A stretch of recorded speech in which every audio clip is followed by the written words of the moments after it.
Hello Gamecocks, I'm Spencer Buckler here with an exclusive SGTV News 4 interview about the past year in student government. We're also going to discuss some of their greatest accomplishments and what they hope they can carry on into the future. I'm here with two members of student government, and so can you guys just introduce yourselves and tell us a little bit about your positions that you hold? Yeah. So my name's Katie Cohen, and I currently serve as the Secretary of Health and Wellness on the Executive Cabinet for Student Government. In the past, I've served as the Secretary of Student Services and as a member of Freshman Council. In my current role, what I do is really promote mental health awareness and the resources that are available to students on campus by connecting with student organizations and with campus partners and the Health Center to put on initiatives and events that will help students know more about mental health and the resources that are available to them. Yeah, and my name's Jenna Allen. I currently serve as the Secretary of Environmental Affairs, and last year I was the Deputy of Environmental Affairs within the Executive Cabinet. My primary role is just to advocate for sustainability on our campus. The primary goal this year has been to get the Student Sustainability Fund off the ground, and yeah. Awesome. So you've set up the Sustainability Fund, but what are some of the things that you have done in the past year that have been some of your bigger accomplishments? Yeah, so I would say my biggest accomplishment this past year was Stigma-Free USC Week, which was this week-long awareness event where every single day we had a different sort of fun event where people could come and just learn about mental health. So we had like a cooking class where you learned about how eating affects your mental wellness, and we had puppies out on Green Street, just little events like that. We also handed out flyers on the different mental disorders that exist and the most prevalent ones. So like anxiety and depression. And then the most, I think the best part of the week was that every single day we told the story of a student who had experienced a mental disorder, and we really allowed them to share their story and to speak out, specifically students in the LGBT community and student veterans, to really share their experiences. So I would say that was definitely the biggest initiative that we had, along with a lot of other little things that we did, but I think that was the coolest one we did this year. And Jenna, so what specifically does this fund that you set up do? Yeah, so it's overseen by a committee of 9 student members. 5 of them are on the committee based on their leadership roles in another organization. So the Secretary of Environmental Affairs will always be a member of this. And then there's 4 at-large positions. We're currently filling those right now. Our final committee will be decided Monday. But the fund is put in place so that any graduate or undergraduate student can apply to have money to implement a sustainability-related initiative or research project on our campus. That's been the primary obstacle to people wanting to get involved in sustainability but not being able to secure grants. So we're really just localizing it at USC and promoting sustainability in this way throughout our campus. Awesome. So what are some of the things that you want your year here, what do you want the future to be like based off what you've done? Well, I think what I would really love, this was the first year that we did Stigma-Free USC Week, but I would like to see it become an annual thing, and to really spread it around campus so that it's not just a student government initiative, but that Greek life and that different student organizations and residence halls, they all are involved and have their own Stigma-Free USC Week events, and that it's really a campus-wide initiative and awareness week, and that it just continues year after year.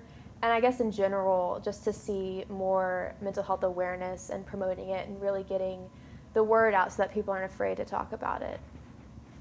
Yeah, my primary goals going into next year and what I'd like to see happen is just grow this fund. We've talked about funding it through a variety of different things, and the initial proposal was an increase in student fees, and I'm really excited to say we were able to pool this money without increasing tuition or putting a student fee in place. I'd love to see this become a big name at Carolina, where alumni want to make a donation to the university and they want it to go to the Student Sustainability Fund. So just making sure that our committee infrastructure is strong going into next year to get the ball rolling and to fund some exciting projects. Awesome. It sounds like you've both had great years. Thank you both so much for sitting down with us. And after this break, we will be right back with Student Body President Ross Lordo.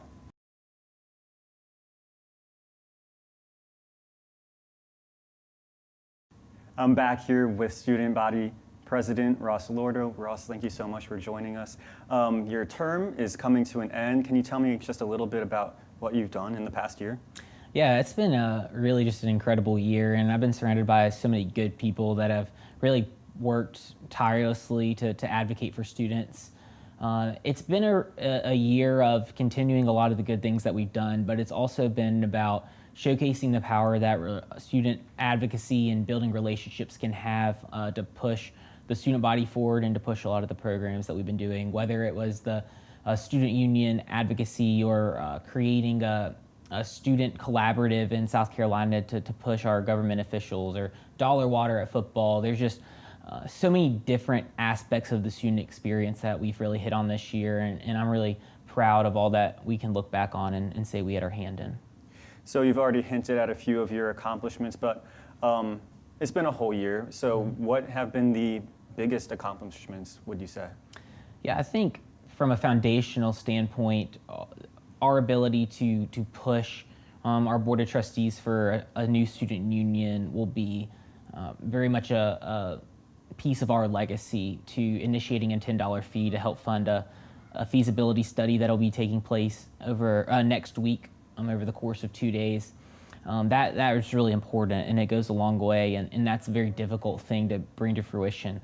Setting the precedent for the Student Sustainability Fund and really pushing some of our initiatives in environmental affairs, but also focusing on mental health, on sexual assault awareness, on the athletic game day experience. I mean, there's just so many different things that our team has done, and I think it says a lot to showcase that student government is more than just the student body president, but there's so many members of the organization that had their own initiatives that they really brought all the way to the forefront, and I was just really excited to be a part of it.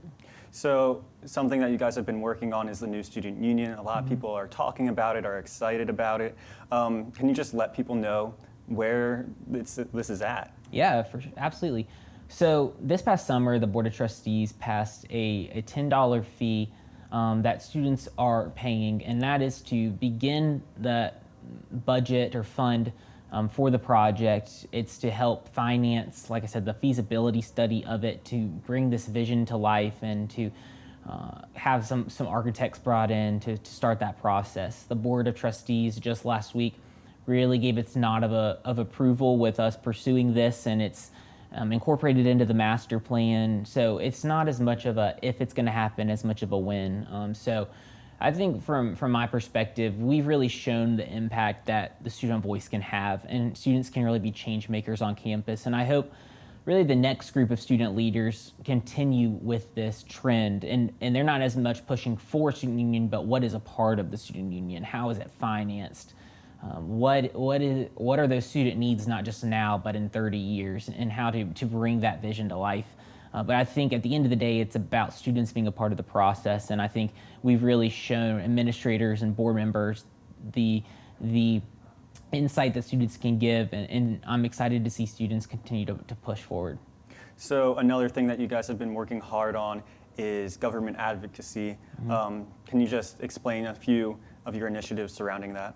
Yeah, absolutely. It started this summer. We brought together all the student body presidents from the South Carolina schools. So we had 19 that met in August, and from that meeting, we established what we call the South Carolina Student Collaborative. So it's the first really statewide initiative for government advocacy. So as opposed to just speaking on behalf of 34,000 students at USC Columbia, we can speak on behalf of the entire student body of South Carolina higher education institutions. And that's really powerful, and that's a lot of voters, that's a lot of, really shows the significance of the voice. And students that are in our system campuses, or students that are at Coastal Carolina or College of Charleston or Lander or Erskine, et cetera, they all have a important piece of this, and I'm excited to see that Columbia could lead the charge on bringing this together, but also really trying to build the relationships amongst schools to push forward for the betterment of students in South Carolina. Well, it sounds like you guys have had a very impressive year. Thank you so much for sitting down with us. This upcoming year's debate will be February 20th. For SGTV News, I'm Spencer Buckler.